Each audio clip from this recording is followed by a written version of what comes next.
तुम्ही ऐकत आहात लोकांचे काही भयानक किस्से. आता हे तुम्हीच ठरवायचं आहे की ही एक भुताटकी होती की केवळ एक त्यांचा भास. तो एक भास होता. बरीच वर्ष झाली आम्ही आजीकडे गेलो नव्हतो. माझी आजी म्हणजेच आईची आई ही गावी राहत होती. दूर डोंगरावर तिचं एक छोटंसं घर होतं. त्या डोंगरावर तशी लोकवस्ती ही फारच कमी होती. बाजार आणि दुकाने लांब असल्याने तिथे राहणारी लोक त्या डोंगरावरच शेती आणि भाजीपाला पिकवत. आम्ही बऱ्याच वर्षांनी आजीला भेटणार होतो म्हणून मी खूप खुश होते. आमचा एक पाळीव कुत्रा होता. त्याला तिथे घरी एकटंच कसं सोडणार म्हणून आम्ही त्यालाही आमच्या सोबतच घेऊन निघालो. आम्ही सगळेच एका प्रायव्हेट गाडीने गावी पोहोचलो. त्या डोंगरावर पक्का रस्ता नसल्याने आम्ही गाडी खालीच एका दुकानाशेजारी लावली.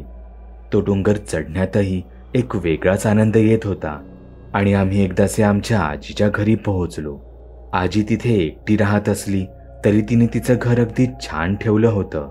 घर आतूनच नाही तर बाहेर अंगणही तिने शेणाने छान सारवून ठेवलं होतं. आम्ही येणार हे आधीच माहीत असल्याने ती अंगणात बसून आमची वाट पाहत थांबली होती. आमच्या सोबत आलेल्या पाहुण्याला म्हणजे कुत्र्याला पाहून ती थोडी घाबरलीच. पण आमचा कुत्रा फारच गरीब. कोणी जुनी ओळखीची व्यक्ती भेटली या भावनेने तो आजीकडे स्वतःचे लाड करून घ्यायला धावत होता. एकंदरीतच आजीसोबतची ती भेट मनाला फारच आनंद देणारी होती. आता बाहेर बराच वेळ झाला म्हणून आजीने सर्वांना घरात आत बोलावलं. एक एक करून आम्ही सगळे आत गेलो. पण आमचा कुत्रा मात्र त्या घराचा उंबरठा ओलांडतच नव्हता. मी त्याचा पट्टा पकडून त्याला आत खेचत होते पण त्याने ठरवलंच होतं काहीही झालं तरी आज माझं ऐकायचंच नाही. शेवटी बाबांनी त्याला बाहेर अंगणातच बांधायचं ठरवलं. इथे आजीचा आनंद मात्र गगनात मावत नव्हता. आमच्यासाठी काय करू आणि काय नको तिला काहीच सुचेनासं झालं. तिचा गोंधळ आम्हालाही स्पष्ट जाणवत होता. आम्ही तिला आमच्या जवळ बसवलं आणि खूप गप्पा मारू लागलो. दाखवत नसली तरी ती खूप थकलेली दिसत होती. तो दिवस गप्पा गोष्टींत कसा निघून गेला कळलंच नाही. रात्र झाली. आमच्या कुत्र्याला आम्ही आत्ताही घरात आणण्याचा प्रयत्न करत होतो पण तो अजूनही तसाच वागत होता. शेवटी त्याला तिथे बाहेरच सोडून आम्ही आज झोपायला निघून आलो. मी आजीच्या खोलीतच झोपले होते तेव्हा अचानक मला आजीचा आवाज आला. ती काहीतरी बडबडत होती. मी आजीजवळ गेले आणि तिला विचारू लागले, आजी काय झालं आणि रात्रीची अशी कोणाशी बोलत आहेस? आजी हसतच म्हणाली, शोभाशी बोलत आहे मी. मी इथे तिथे पाहू लागले. त्या खोलीत तर माझ्या आणि आजीशिवाय दुसरं कोणीच नव्हतं. मी आजीला सांगू लागले, शोभा? कोण शोभा? त्यावर आजी म्हणाली, ती काय माझ्या पायाशी बसली आहे ती शोभा. तिला सांगत होते आता खूप उशीर झाला आहे, झोप आता, तर ऐकतच नाही. कदाचित तुम्हाला असं अचानक घरी आलेलं पाहून घाबरली असावी.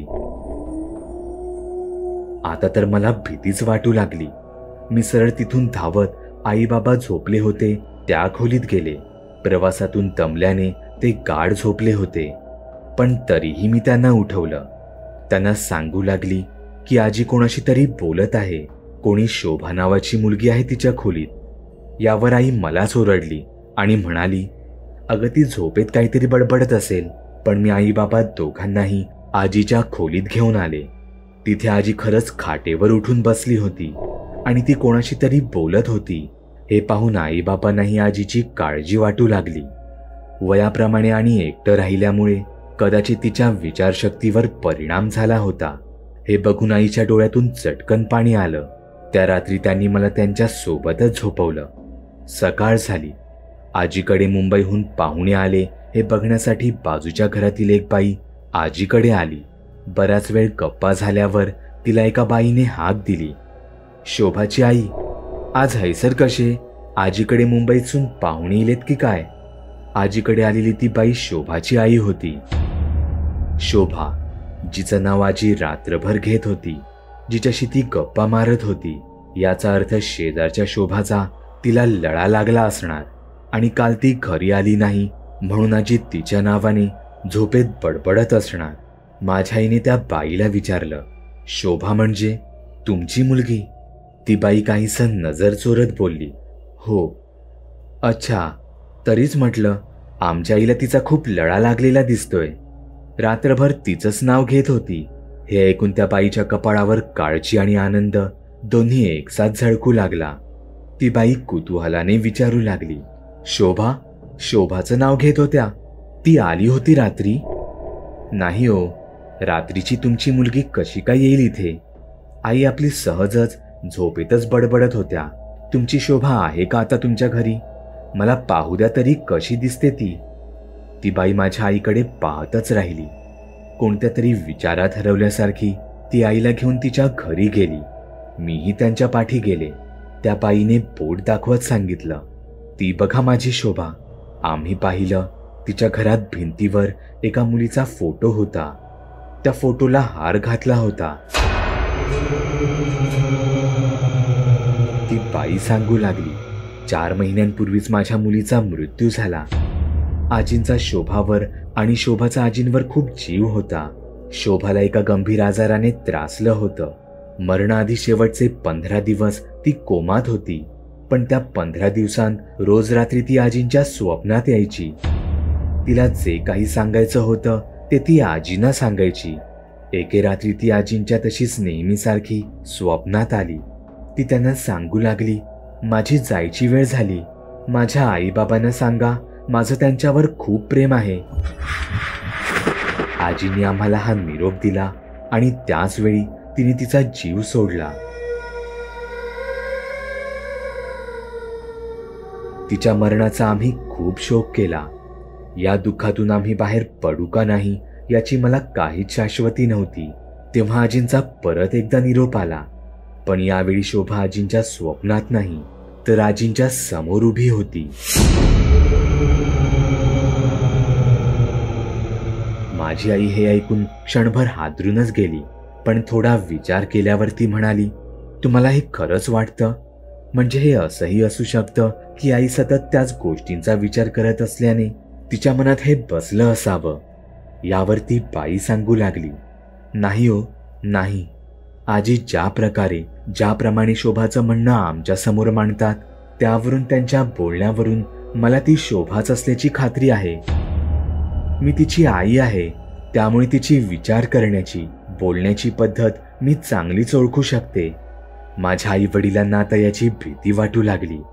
पण भीती या गोष्टीची नव्हती की आजीला शोभा दिसते, तर भीती या गोष्टींची होती की आजींच्या काल्पनिक गोष्टींवर ती शोभाची आई सुद्धा विश्वास ठेवते.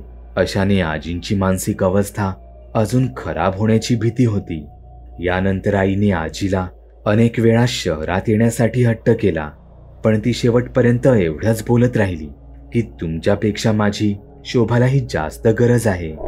एके दिवशी आजीने शेजाऱ्यांकडून आमच्याकडे एक निरोप पाठवला. शोभाने सांगितलं आहे की आता माझेही काहीच दिवस राहिले आहेत. तुम्ही सर्वांनी मला शेवटचं भेटायला या. आम्ही तातडीने तसेच धावत गावी गेलो.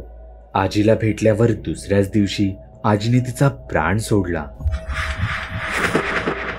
या सगळ्या घटनांचा पुन्हा एकदा नीट विचार केल्यावर आम्हालाही आता कुठे असंच वाटू लागलं की आजी जे काही सांगत होती ते कदाचित खरंच होतं असावं.